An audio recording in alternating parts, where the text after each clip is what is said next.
lecture, I will be discussing the plague. The causative agent of the plague is the bacteria Yersinia pestis.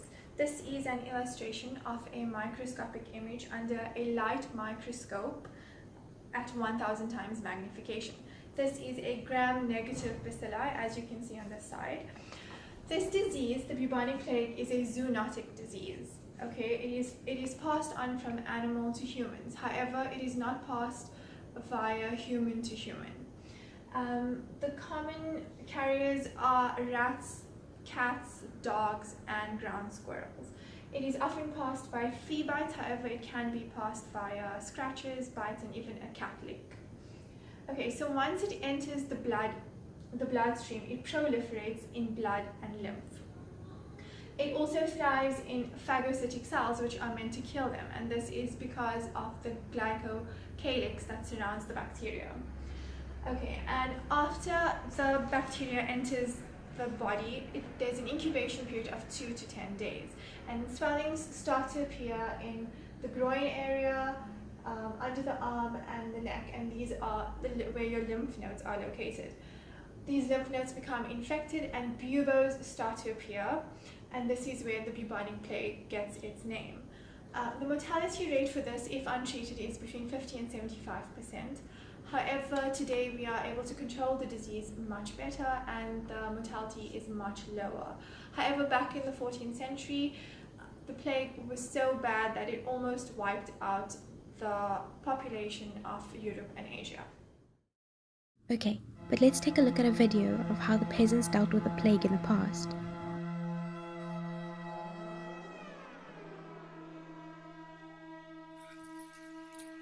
Do you think this is working? Hopefully, Why are you guys rubbing onions on yourselves? for treatment purposes. But onions? Not just onions. We've been using all these herbs too, and we still haven't gotten to the plague yet. So I'm going to use these herbs for myself. Yes, you can boil it and then drink it. No, What are those? they're my rashes. I've been getting boils and I've been getting like itchy lesions. Rashes, boils. I suggest you cut them open.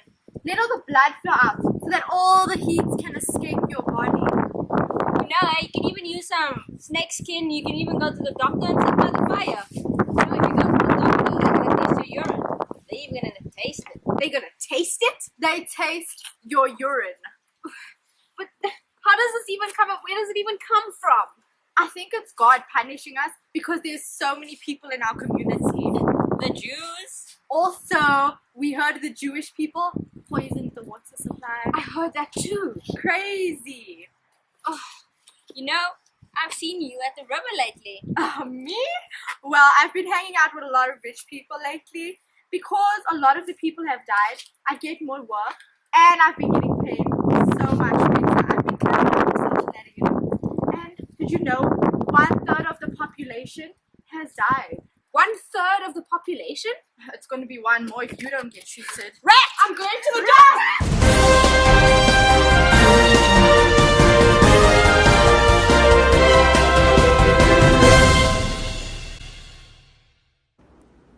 Interrupting the morning news segment with breaking news. This is Saleh Suleiman And this is Zukanya Hlazo. for SABC News.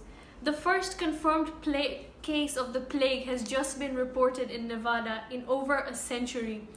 The plague can be very severe in people, and over 80% of cases are in the bubonic form. This has a fatality ratio of 30 to 60% if left untreated. There's a recent case of a 15-year-old boy, but the 15-year-old boy decided to become anonymous. We don't know how he contracted the disease. However, this does put us on high alert of other cases. There were 3,248 cases reported worldwide from 2010 to 2015. And 584 of those ended in deaths. The bubonic plague, which is also known as the Black Death, initially began in Asia, and it reached America via rat-infested steamships. It mostly affected areas of port.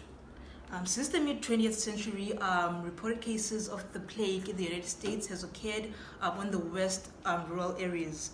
The case shown in the Illions was lab-associated. If you view the graphs projected here, you'll see the number of cases that were reported of the plague and the number of deaths that were caused by the plague. In the late 1340s, a staggering 25 million people died as a result of the bubonic plague. The bacteria that causes this disease has a unique virulence factor which protects the immune system of the vector, but it inhibits the immune system of the human from reacting. To find out more about this deadly disease, we are now going to our correspondent in Cape Town at the University of Western Cape to find out more. And thank you, Saliha. And now we are live at the School of Public Health at the University of Western Cape, where we are going to speak to Dr. Martin about his recent findings on the bubonic plague. Hi, Doctor. How are you doing?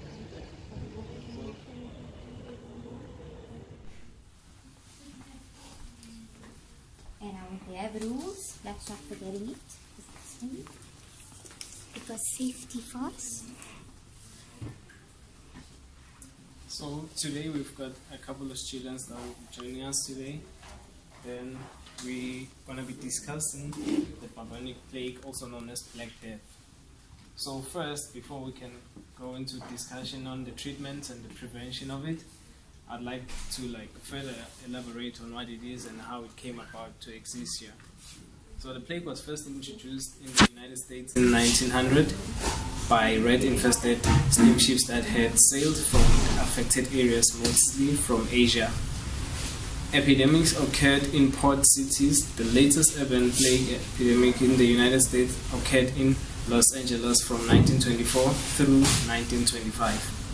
Most human cases in the United States occurred in two groups: the northern New Mexico, the northern Arizona, and the southern Colorado.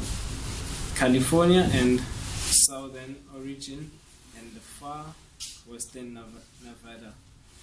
Over 80% of the United States plague cases have been in the bubonic form. So, any questions that you have? I do. With what you just said, I'd like to know what is the percentage of plague cases that you face within a space of a year, and does it have any gender preference or male or gender preference or age preference? For that question,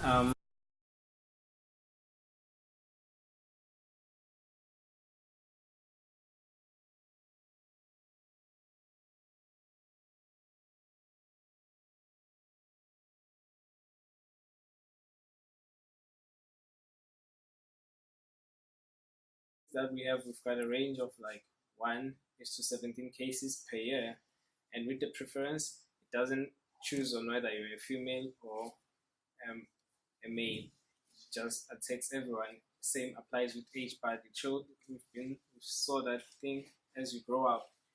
A lot of those old people get affected more easily than the young people. Any questions? Yes, please. Are there any specific ways to prevent or treat this bubonic plague? And is it contagious? We do have ways to prevent it, and it is contagious. You can, if someone with the plague coughs and then it's just like it's airborne, so you can also be contaminated with it, or you can be affected with the droplets from an animal that has the plague. And when it comes to the prevention, there are ways of which you can take to prevent. As we're about now to start with the prevention. I'm sorry, I have a question. I would like to know, how would you diagnose bubonic plague? Okay, that's a nice question. Does anyone in the crowd maybe knows what's the answer to the question? Yeah, I could answer that. Well, with bubonic plague, it infects the lymphatic system. So it infects the lymph glands, which are known as bubonic glands or buboes or bubonic or bubo nodes. And so with the doctor, if you go to the doctor for diagnosis, they can check your glands, and then you can get symptoms such as onset of fever, chills, and headache, muscle pain, general weakness, and seizures.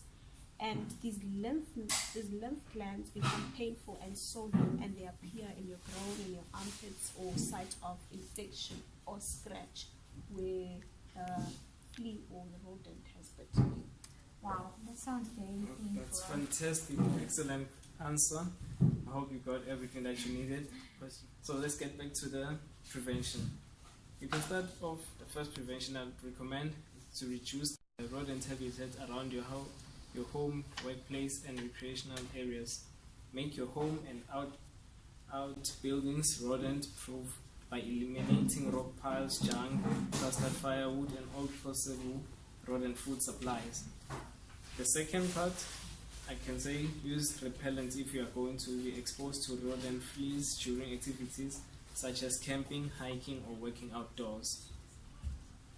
The third one, I'd say wear gloves if you are handling or skinning potentially infected animals to prevent contact between your skin and the plague bacteria.